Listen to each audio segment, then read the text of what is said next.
Hello बच्चों, welcome to my YouTube channel online classes by Suman Singh. बच्चों, percentage की classes चल रहे हैं और परसेंटेज के आज के 10th क्लास में मैं आपके लिए कुछ इम्पोर्टेंट क्वेश्चंस लाया हूं। बच्चों, आज का फर्स्ट क्वेश्चन है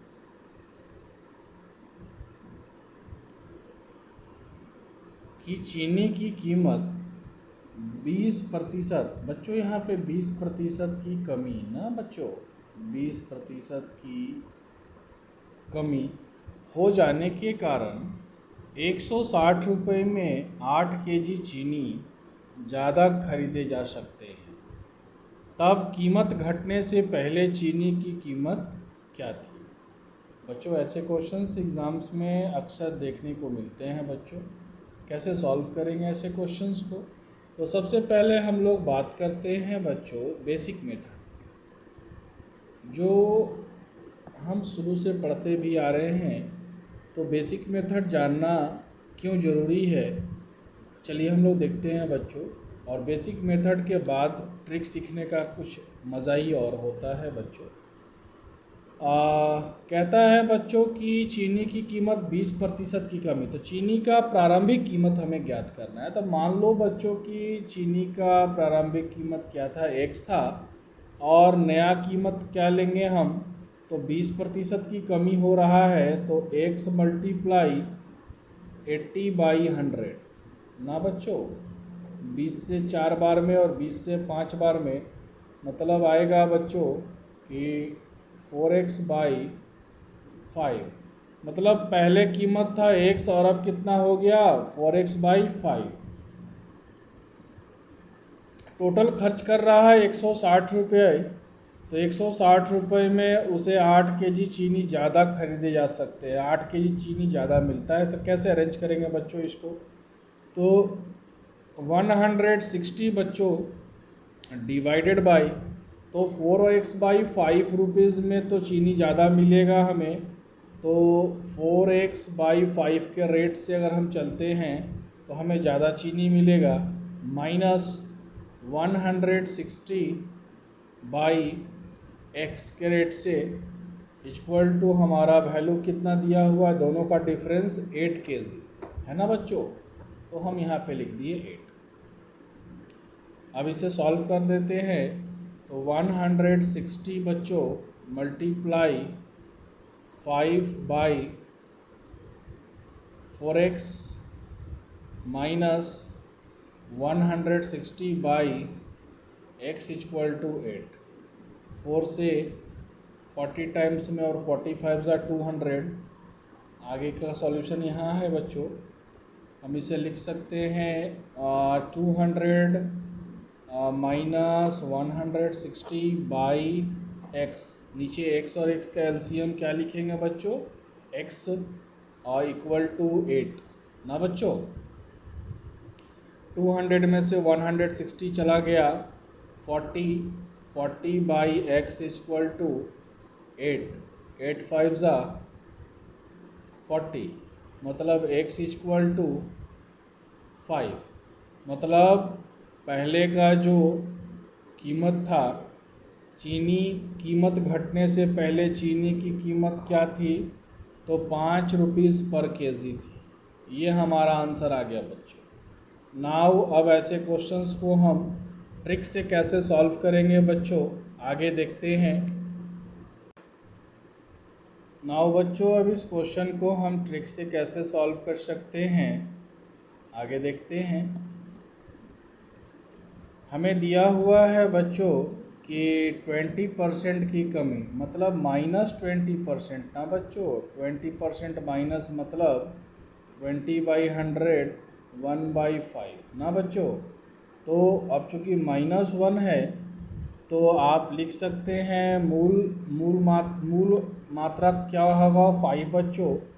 तो 5 और -1 मतलब क्या होगा, 4। आप इसे अरेंज कर सकते हैं इस तरीके से बच्चों कि प्रारंभिक कीमत क्या है, अगर 5 है तो अभी घटा हुआ कीमत क्या होगा, 4। और उसी प्रकार से मात्रा अगर देखते हैं, पहले 4 मिलता था तो अब क्या मात्रा मिल रहा है, 5 का तो आप देख पा रहे हो बच्चों कि 4 और 5 में डिफरेंस +1 का है, मतलब ये +1 जो है बच्चों, मात्रा की बात की जाए तो 8 kg का डिफरेंस हो रहा है, तो +1 = 8 होगा बच्चों। और हमें निकालना है सबसे पहले कीमत घटने से पहले चीनी की कीमत क्या थी। तो पहले हमें 4 kg चीनी मिलता था, तो 4 इकाई बराबर हम निकाल सकते हैं बच्चों 32। अब सिंपल हो गया, खर्च कर रहा है 160 रुपया, तो 160 बटा 32 kg, तो किस रेट से हमें मिल रहा था बच्चों। तो 32 से 5 टाइम्स में मतलब 5 रुपीज़ पर kg। तो ये हमारा ट्रिक से बहुत ही आसान तरीके से हमारा आंसर आ गया बच्चों। चलिए बच्चों आगे नेक्स्ट क्वेश्चन और हैं, जिससे आपका कंसेप्ट और भी क्लियर हो जाएगा। क्वेश्चन नंबर 2 है बच्चों कि सेबों की कीमत में 20% की कमी होने पर 54 रुपये में सेबों 10 सेब जो हैं 10 सेब जो हैं अधिक खरीदे जा सकते हैं, तो सेबों की घटी हुई प्रति दर्जन कीमत ज्ञात करें। यहाँ पे सेब होगा बच्चों, बाय मिस्टेक संतरा लिखा गया है। हाँ बच्चों, क्वेश्चन है कि सेबों की कीमत में 20% की कमी होने पर 54 रुपये में 10 सेब अधिक खरीदे जा सकते हैं। सेम टू सेम क्वेश्चन है बच्चों, कमी हो रहा है 20%, मतलब बच्चों 1/5, तो प्रारंभिक कीमत 5 है। हम ट्रिक से डायरेक्ट अब सॉल्व करेंगे बच्चों, और प्रारंभिक कीमत 5 का है और वर्तमान कीमत कितना बच्चों 4 का। ये हमने तय किया क्या बच्चों, कीमत को ना बच्चों। और अब हम लिखेंगे क्वांटिटी, मात्रा, तो मात्रा हो जाएगा 4 और 5 का बच्चों ना। दोनों में डिफरेंस जा रहा है +1 का, +1 इकाई = 10 ना बच्चों। तो बोल रहा है कि सेब का घटी हुई प्रति दर्जन कीमत ज्ञात करें। कैसे ज्ञात करेंगे, तो 1 इकाई = 10 सेब। 1 इकाई = कितना सेब होगा बच्चों, 10 सेब। और अगर हमें प्रति दर्जन ज्ञात करना है तो दर्जन में कन्वर्ट कर देंगे, तो 10/12 लिख सकते हैं बच्चों, 10/12। 2 से 5 टाइम्स में और 2 से 6 टाइम्स में, मतलब 5/6 दर्जन ना बच्चों। हम इसे दर्जन में कन्वर्ट कर दिए, चूँकि सेबों का घटी हुई प्रति दर्जन कीमत बताना है, दर्जन में बताना है। तो 1 इकाई = 5/6 दर्जन हो गया। तो नई मात्रा, तो नया मात्रा तो हमारा 5 है ना, तो इसलिए बच्चों 5 इकाई बराबर क्या होगा, 5 इकाई बराबर बच्चों क्या होगा, तो 5 × 5/6, इट मीन्स 25/6 बच्चों, 25/6 दर्जन ना बच्चों। अब चूंकि 5 इकाई बराबर 25/6 दर्जन, तो हम कितने में परचेज कर रहे हैं, 54 रुपये में। सो नया कीमत हमारा क्या होगा बच्चों, तो नया कीमत बराबर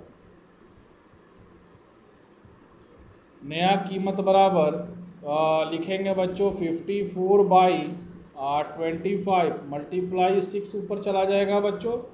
और आप इसे जब सॉल्व करेंगे तो 12.96 रुपीज़, ये हमारा आंसर आएगा बच्चों। बहुत ही सिंपल है, आप कैलकुलेशन कर सकते हो बच्चों, आप इसे निकाल सकते हो आराम से चेक करने के लिए।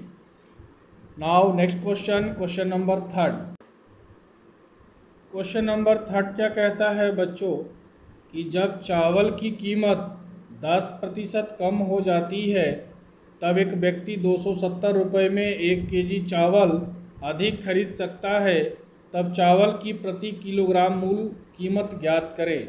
तो मूल कीमत बताना है आपको बच्चों, कैसे फाइंड करेंगे, तो 10% इट मीन्स 1/10 ना बच्चों। 10% मतलब 10/100, इट मीन्स 1/10। और चूँकि कमी हो रहा है इसलिए -1, तो प्रारंभिक कीमत अगर 10 है बच्चों, तो अंतिम कीमत अभी क्या होगा 9 का, और मात्रा यदि पहले 9 था तो अब मात्रा क्या होगा बच्चों 10 का।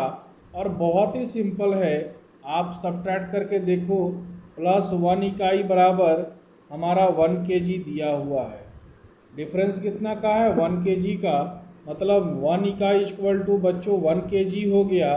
सो आपसे पूछ रहा है कि 1 इकाई बराबर 1 kg, तो चावल की प्रति किलोग्राम मूल मूल कीमत बताना है। तो सबसे पहले हम 1 इकाई बराबर 1 kg, तो मूल मात्रा तो 9 है, इसलिए 9 इकाई बराबर होगा बच्चों 9 kg। और चावल कितने में खरीद रहा है 270 रुपये में, तो नई कीमत बराबर आप सीधा डिवाइड कर दो 270 में, 9 से भाग दे दो बच्चों, तो 30 टाइम्स में 30 रुपीज़ पर केजी, 30 रुपीज़ पर केजी ही आपका आंसर आएगा बच्चों। तो देखिए, आपको ऐसे क्वेश्चंस को बहुत ही कम समय में आप इस रेशियो के मेथड से सॉल्व कर सकते हैं बच्चों। Now question number 4। Question number 4 क्या कहता है बच्चों कि यदि चावल की कीमत 20% घट जाए और एक व्यक्ति 360 रुपये में 2 kg चीनी अधिक खरीद सकता है, सॉरी चीनी की जगह पर चावल होगा बच्चों,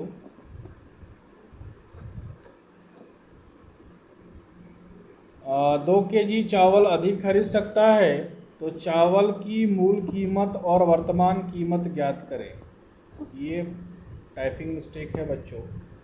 तो चावल की मूल कीमत और वर्तमान कीमत ज्ञात करो बच्चों। बहुत ही सिंपल है, हम लोगों को कंटेंट पे ध्यान देना है, ट्रिक पे।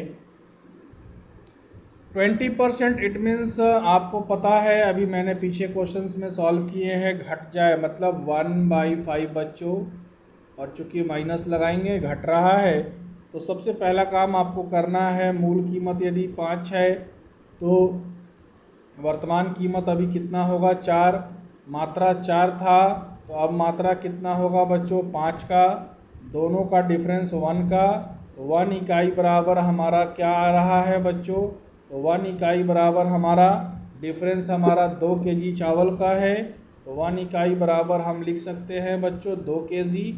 सो आपसे पूछ रहा है मूल कीमत और वर्तमान कीमत दोनों निकालना है, मतलब हमें 4 का भी मान निकालना है और 5 का भी निकालना है बच्चों। तो मूल कीमत मतलब पहले 4, तो 4 इकाई बराबर हमारा क्या होगा बच्चों, तो 4 इकाई बराबर हमारा 8 kg, मतलब पहले हमारा कितना मिल रहा था 8 kg, तो पहले का कीमत क्या होगा हमारा, तो पहले का कीमत निकालने के लिए 360 रुपये में 8 से भाग दे देंगे बच्चों, तो हमारा कितना आएगा 45 रुपये पर केजी ना बच्चों। उसी प्रकार से अगर 5 इकाई वर्तमान अगर हम निकाल देते हैं, तो 5 इकाई बराबर बच्चों क्या आएगा हमारा, तो 5 × 2 10 kg, तो अब हम कितना खरीद रहे हैं 10 kg बच्चों, तो 360 रुपये के हिसाब से, और 10 kg अगर हम खरीद रहे हैं तो हमें कितना पड़ गया 36 रुपीज़ पर केजी, मतलब अगर मूल कीमत पर बात करें तो हमारा होगा 45 रुपीज़ पर केजी, और 20% घटने के बाद आपका आएगा आंसर 36 रुपये पर केजी आंसर आएगा बच्चों। Now question number 5। Question number 5 है बच्चों कि एक आदमी ने एक संख्या में 3/5 के स्थान पर 7/4 से गुना कर दिया, तब संख्या में परिवर्तन ज्ञात करो, क्या परिवर्तन होगा संख्या में। तो बहुत ही सिंपल क्वेश्चन है बच्चों। तो ऐसे क्वेश्चंस में आपके पास दिया हुआ है कि देना था, मल्टीप्लाई करना था 3/5 से और आपने मल्टीप्लाई कर दिया 7/4 से, राइट ना बच्चों। तो आप सबसे पहले करेंगे ना कि नीचे जो डिनोमिनेटर है 5 और 4, ये दोनों का आप ले लो एलसीएम। 5 और 4 का एलसीएम कितना होगा बच्चों 20, आप तो ये जानते हो निकालना। 5 और 4 का एलसीएम कितना आएगा 20 आएगा बच्चों। अब आप एक काम करो ना कि 3/5 में जिस एलसीएम लाए हैं जिसका उससे मल्टीप्लाई कर दो, तो 3/5 मल्टीप्लाई 20, 5 से 4 टाइम्स में, और 4 3 जा हमारा आएगा 12। 7/4 मल्टीप्लाई 20, 4 से 5 टाइम्स में, और 7 5 जा 35। मतलब पहले का संख्या 12 था, आपका संख्या हो गया 35। दोनों में डिफरेंस कितना का है बच्चों? 23 का डिफरेंस है। तो संख्या में कितना परिवर्तन होगा बच्चों, कैसे फाइंड करेंगे? तो 23/12, पहले का संख्या कितना था? 12 गुना 100 बच्चों, 4 से 3 बार में और 4 से 25 बार में। आप जब इसे मल्टीप्लाई करोगे तो 23 और 25 को जब मल्टीप्लाई करोगे, 5 3 ज़ा 15, कैरिंग 1, 10 और 6 16 और 1 17 का 7, कैरिंग 1, 2 2 ज़ा 4 और 1 5, 575 ना बच्चों, 575/3। आप इसे इंटीज़र में कन्वर्ट कर दो, 191 इंटीज़र 2/3%। ये आपका संख्या में परिवर्तन आएगा बच्चों। तो आप इस तरीके के क्वेश्चंस को इस ट्रिक से आसानी से सॉल्व कर सकते हैं बच्चों, है ना। नाउ क्वेश्चन नंबर 6 क्या कहता है? एक छात्र ने एक संख्या में 3/4 के स्थान पर 4/3 से गुना कर दिया, तब गणना में प्रतिशत त्रुटि ज्ञात करें। उसी प्रकार का क्वेश्चन है, क्वेश्चन नंबर 5 के तरह ही बच्चों। मैंने प्रैक्टिस के लिए ऐसे क्वेश्चंस को डाला है। मतलब 3/4 के प्लेस पर कितना से मल्टीप्लाई कर दिया बच्चों? 4/3 से। सबसे पहला काम, जो नीचे का हर दिया हुआ है, हर का लेते हैं लसा, LCM बच्चों। LCM तो आएगा 12। अब सिंपल सा काम करना है बच्चों कि 3/4 को मल्टीप्लाई कर दो 12 से, 4 से 3 टाइम्स में, और 3 3 जा 9 बच्चों। और 4/3 को मल्टीप्लाई कर दो 12 से, 3 से 4 टाइम्स में, 4 4 जा 16। अब दोनों में डिफरेंस कितना का है बच्चों? +7 का डिफरेंस है। तो गणना में कितना त्रुटि हुआ, ये आपको निकालना है बच्चों। कैसे निकालेंगे? तो काउंटिंग में त्रुटि कैसे?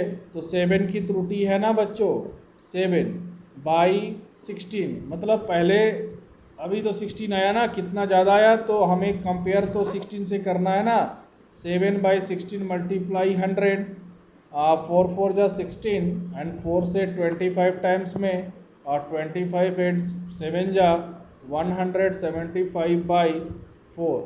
मतलब होगा बच्चों 4 4 जा 16 एंड 4 3 जा 12, 43 इंटीजर 3/4%।